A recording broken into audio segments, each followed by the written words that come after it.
Okay, so my name is Kamil Chmielewski. I work at Allegro.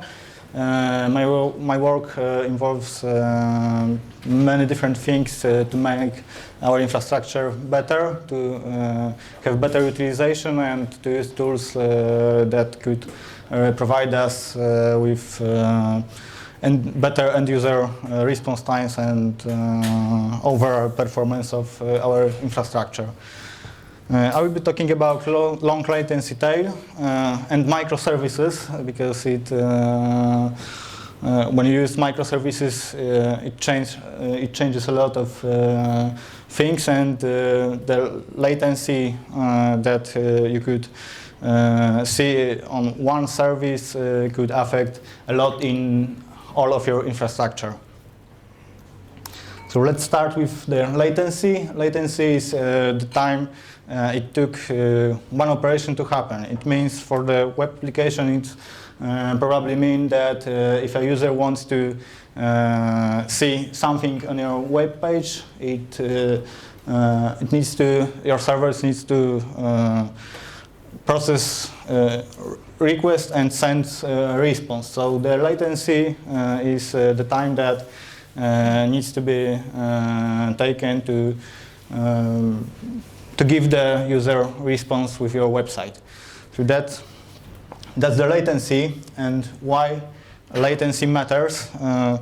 Big companies like Amazon and Google or many different companies state that latency could be translated in money lost. So Amazon said that every 100 milliseconds of latency costs them 1% in sales. Google also counts latency as money loss, and there's the last example of a real-time bidding company where every millisecond could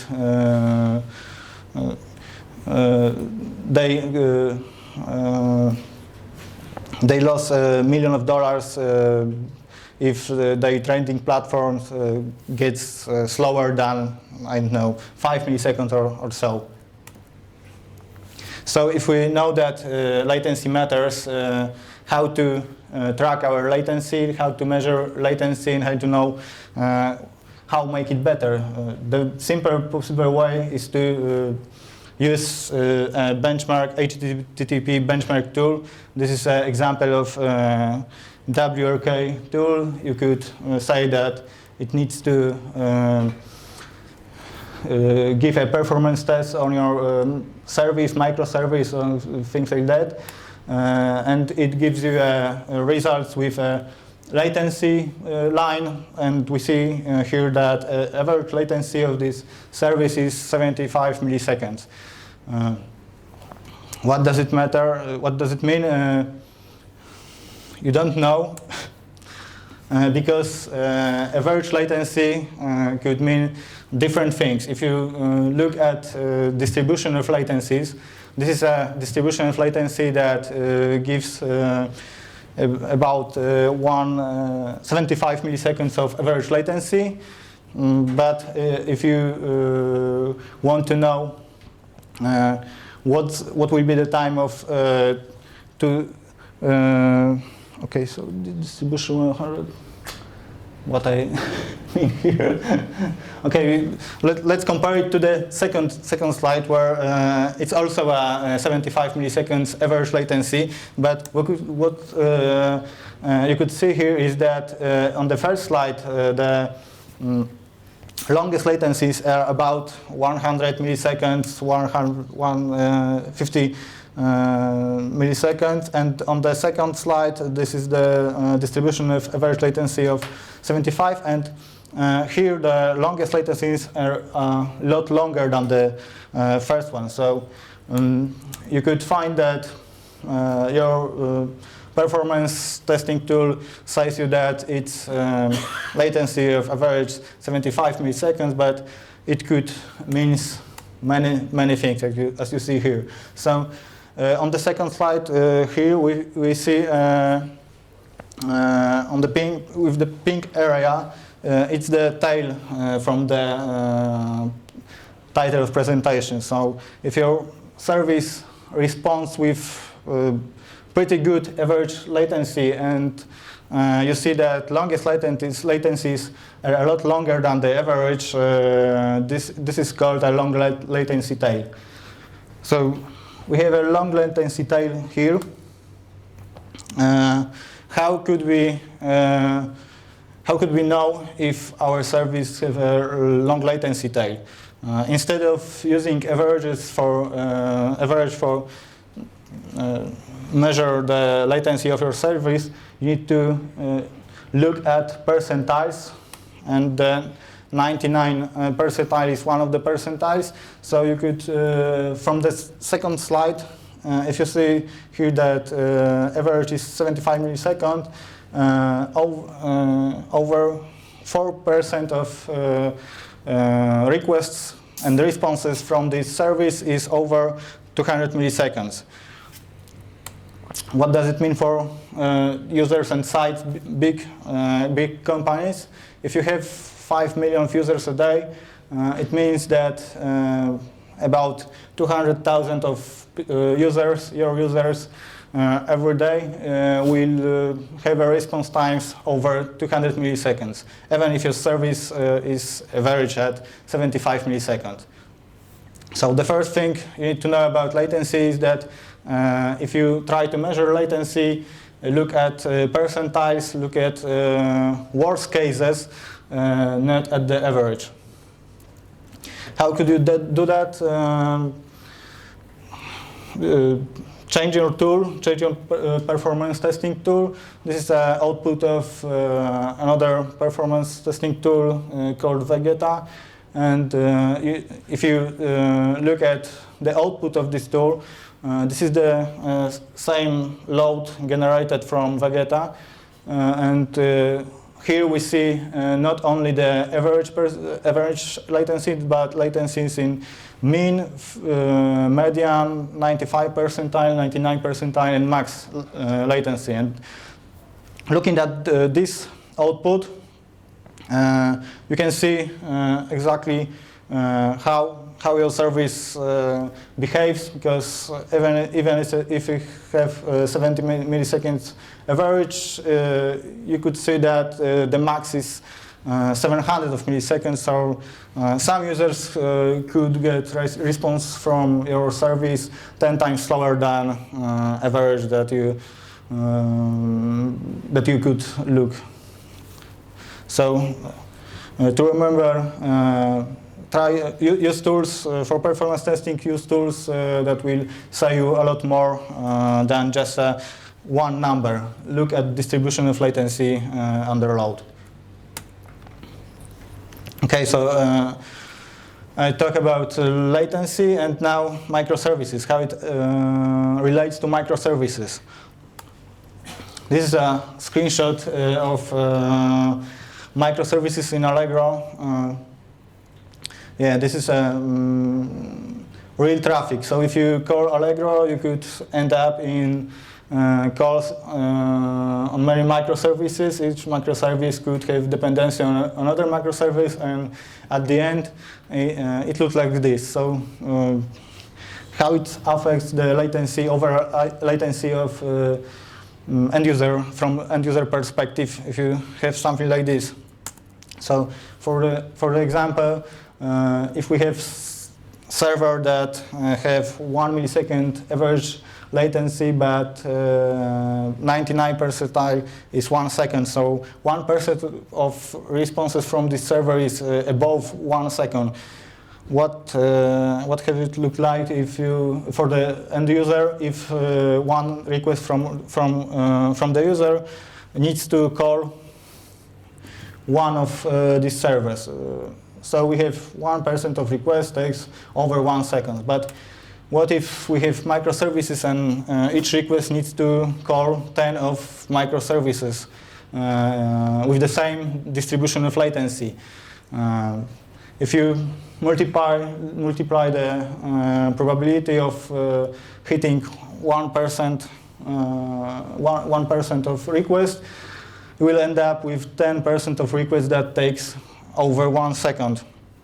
And it gets worse each time. If you would end up with touching 100 of these, you will end up with 63% of request takes over 1 second. So even if all of your microservices will have 99 percentile of responses over 1 second, you could end up in a latency over 1 second for over half of your users.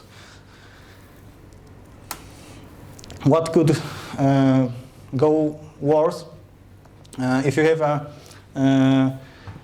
different machines in your infrastructure, different servers, different hardware. Each instance of microservice could run on different hardware, and if you look at this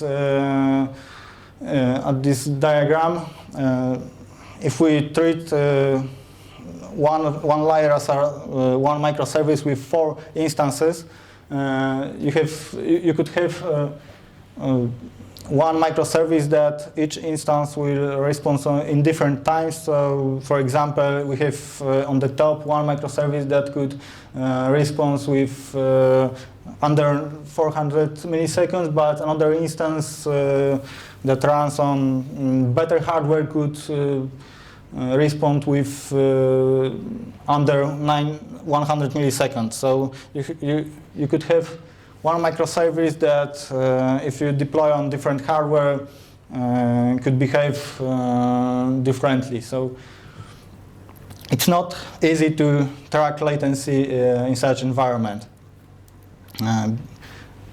What to do if you want to know what are percentiles of performance in such architecture?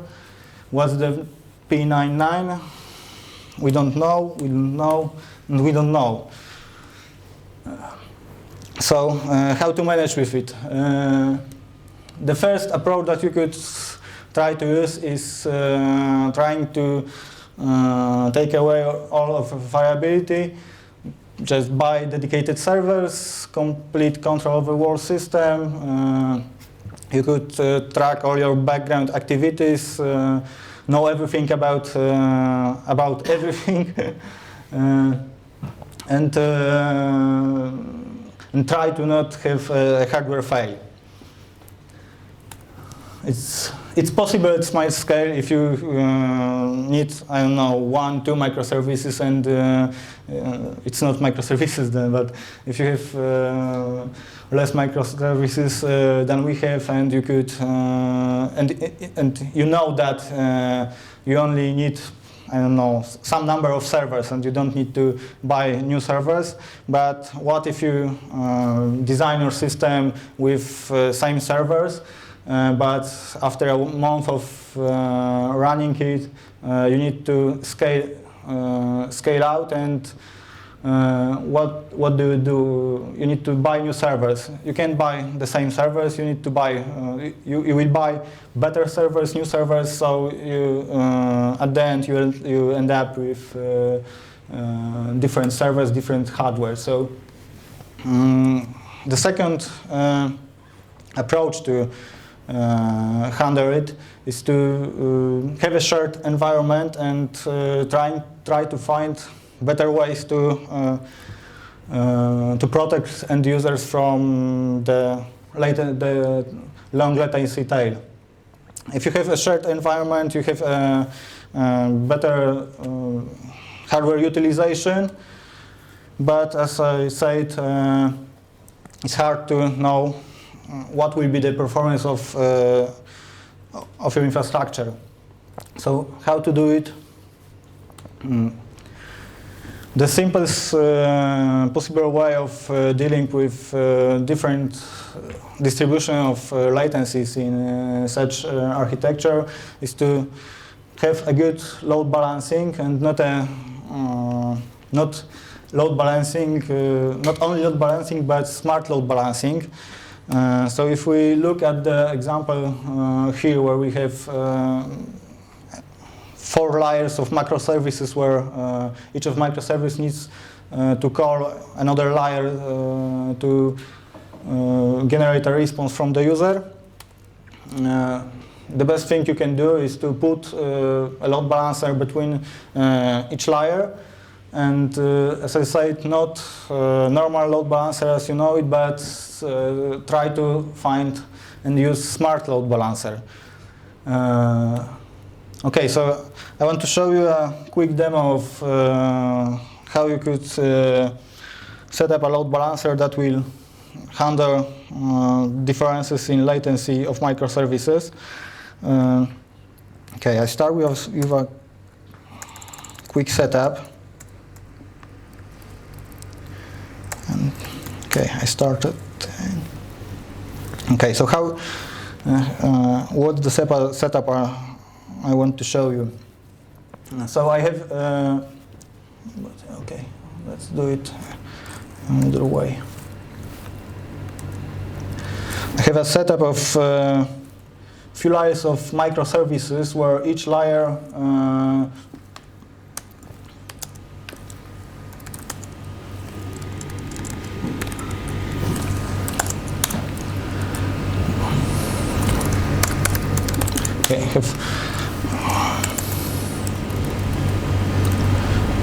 okay, I have about 4 layers of microservices where the first layer is responsible for responses to the end user, and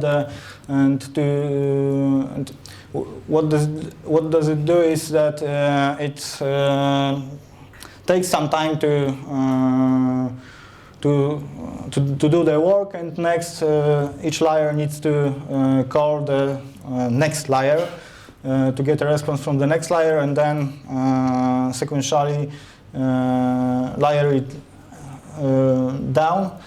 After each layer responds with a response, the first layer will return the response to the end user. Okay, so I have a setup of few virtual machines and performance testing tool. What you see on the top is end user or client latency and client request per second. So right now we're seeing that client generates 100 RPS of load, and on the left we could see a client latency where the blue line is a mean latency, yellow one is a 95 percentile, and the green one is 99 percentile. So we have a setup of few microservices running like that. Okay, so underneath I have a metric from the first layer where I track time that each layer needs to spend to do its own work. And we can see also latencies of different instances. So right now at this layer we see that layer 1 444 instance is doing 9.99 with 254 milliseconds, and on the same layer another instance is doing the same request in about 180 milliseconds. So latencies on this layer differs from instances, and this layer also gets it load with constant load. Each instance gets about 55 RPS. So with that setup,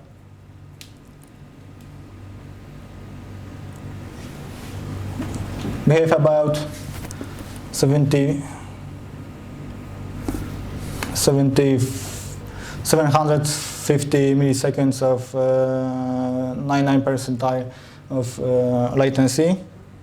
What I will do now, I will change load balancing algorithm from simple round-robin load balancing to different load balancing algorithm.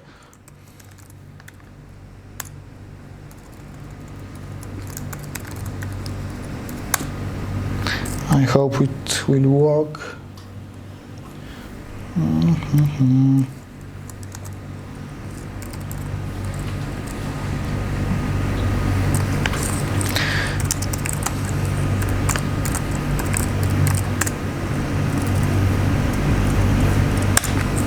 Okay, so I'm now deploying a change in load balancers to make it the load balancing algorithm from round robin to exponential weighted mean latency. It means that the load balancer will track each instance response time, and based on that, it will try to distribute a load from the client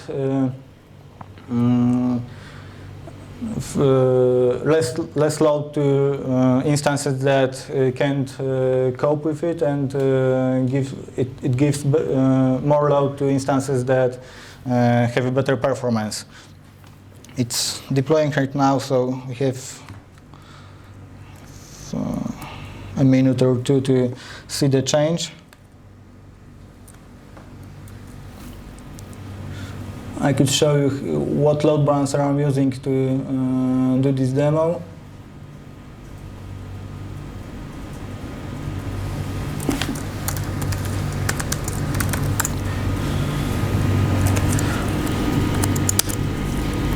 Oh no.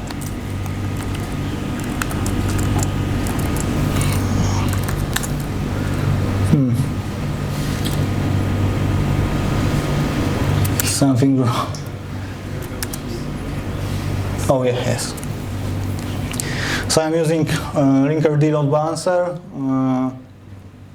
It gives us integration with many different service discovery tools. You could connect it to Console or Marathon or Kubernetes that for service discovery, and then if you point a client or put your load on Linkerd, it will look up for instances of your service and try to distribute load using different algorithms.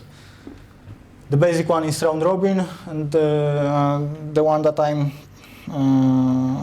doing right now is an algorithm based on response times. We could see a change. This is a deployment, so we have a peak of latency. Right now the instances are coming to life after the deployment.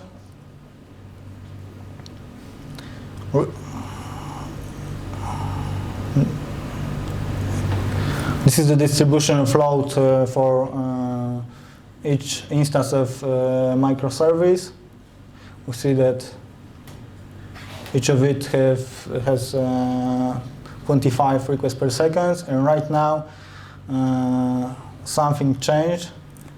The second instance get 22 RPS, the top one 13 RPS. So right now Linkerd is distributing load, different load on different instances. So if first instance is slower, it will get less requests per second. Let's go back to client latency.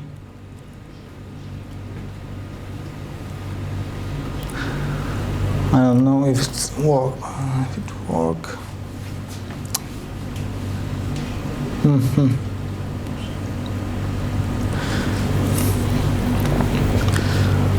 Refreshing.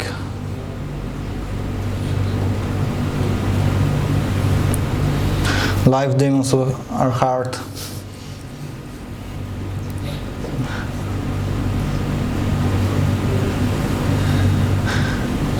Okay, I think I will leave it. You could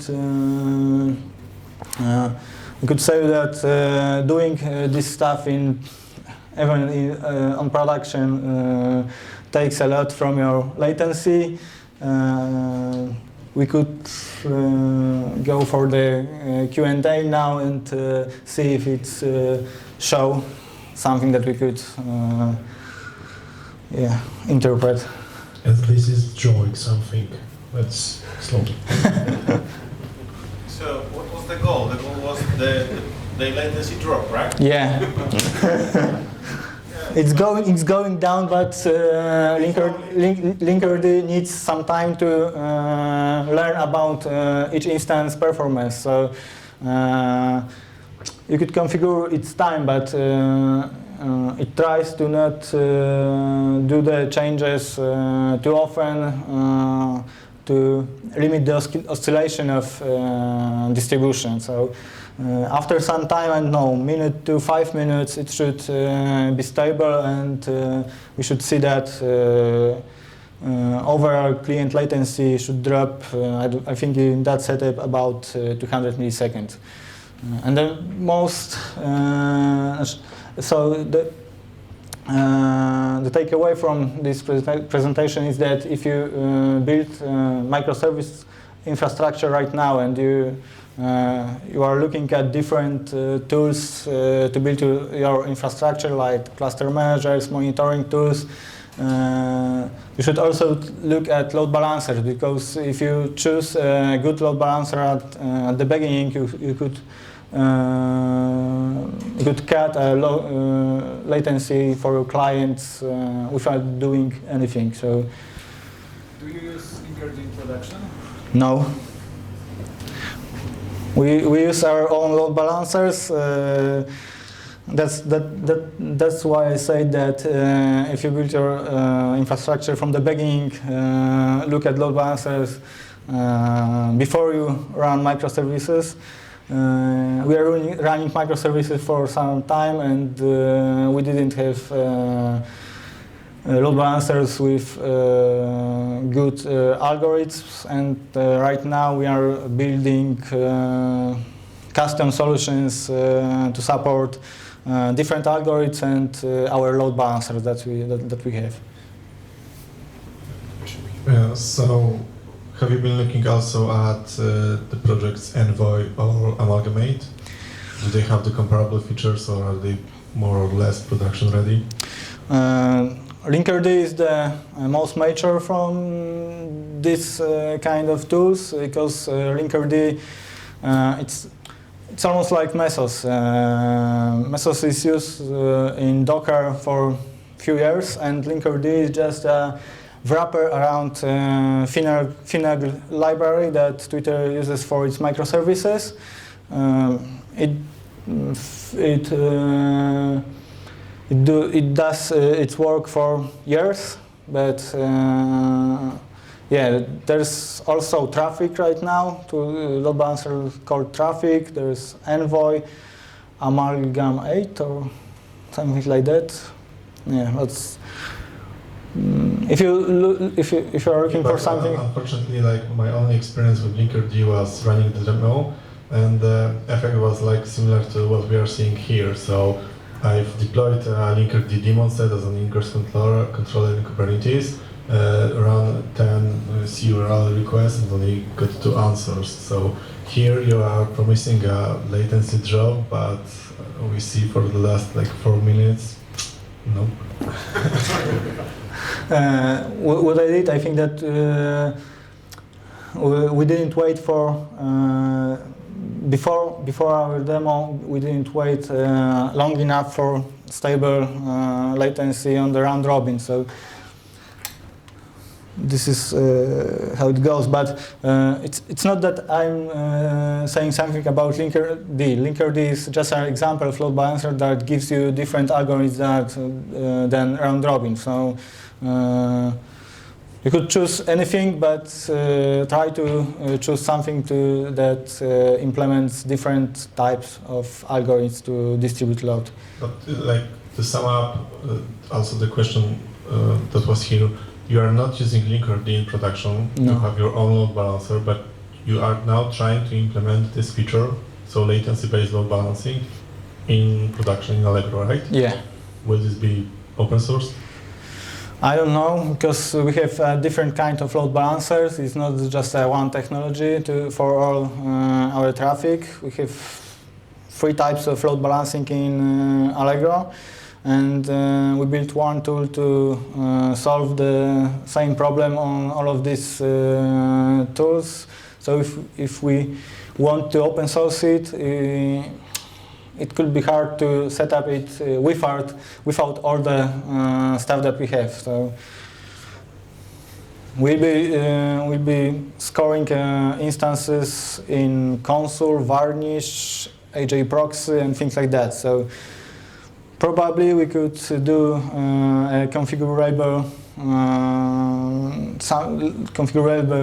targets of scoring, instance scoring, but I can't say that we will do this. There's a question in the back.